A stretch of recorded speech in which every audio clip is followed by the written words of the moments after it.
Di tepian Sungai Mahakam yang mengalir tenang, terletak sebuah kota yang kaya akan sejarah dan budaya. Kota Samarinda berawal dari abad ke-17 ketika suku-suku Dayak mendiami wilayah tersebut.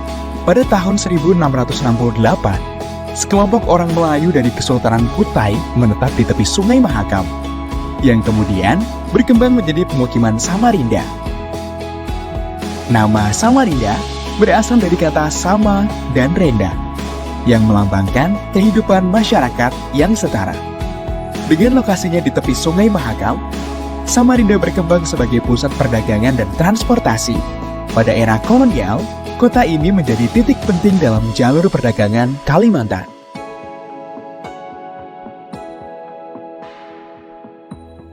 Setelah Indonesia merdeka, Samarinda terus tumbuh dan pada tahun 1960 resmi menjadi ibu kota Kalimantan Timur, menjadikannya pusat industri dan ekonomi di wilayah tersebut. Saya sudah keturunan ke-7 dari rumah panggung cagar budaya itu. Untuk sarung tenun ada 2 macam. Ada sarung tenun yang ATBM, ada juga yang sarung tenun yang bisa dibawa-bawa. Itu sarung tenun dari gedokan. Itu yang selalu kami pertahankan karena itu tradisional. Jadi usaha kerajinan rotan dan manik ini akan terus kami kembangkan, baik yang klasik atau modern sesuai dengan inovasi dengan zaman sekarang. Kami ingin mengangkat kerajinan ini bukan hanya di Samarinda, melainkan di luar Samarinda.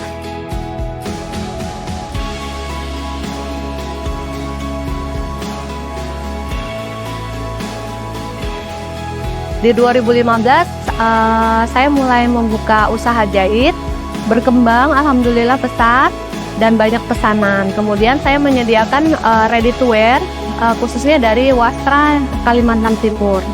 Tantangan yang paling sulit yaitu ingin memperkenalkan wastra khas Kaltim, di mana saya berharap ke depannya wastra ini lebih dikenal dan diminati oleh dunia luar, seperti kayak daerah luar mengerti akan wastra Kaltim. Kita kemarin berkunjung ke Kampung Tenun Samarinda gitu kan. Bagaimana tenun yang juga merupakan warisan yang diturunkan secara turun-temurun dengan juga nilai kesejarahan dan juga unsur lokalitasnya yang sangat kental sekali gitu kan. Saya pikir sangat menarik, motif-motifnya juga beragam, mulai dari tenun maupun batik yang memang motifnya itu diangkat dari mitologi dan juga kearifan-kearifan lokal di Samarinda gitu. Untuk Samarinda sendiri, kami menemukan banyak sekali keunikan di subsektor musik dan seni pertunjukan. Bagaimana seni pertunjukan dan musik itu sebenarnya sudah menjadi DNA-nya kota Samarinda sejak dahulu sih. Dari hasil uji petik di kota Samarinda, kami menangkap subsektor yang bisa mendorong ekonomi kreatif di kota Samarinda. Posisi leading sektor berada di sektor musik. Jadi harapan saya, mari tingkatkan skill, mari tingkatkan kemampuan, supaya kita musisi yang ada di Samarinda ini bisa menjadi barometer musik yang ada di Indonesia. Itu harapan saya.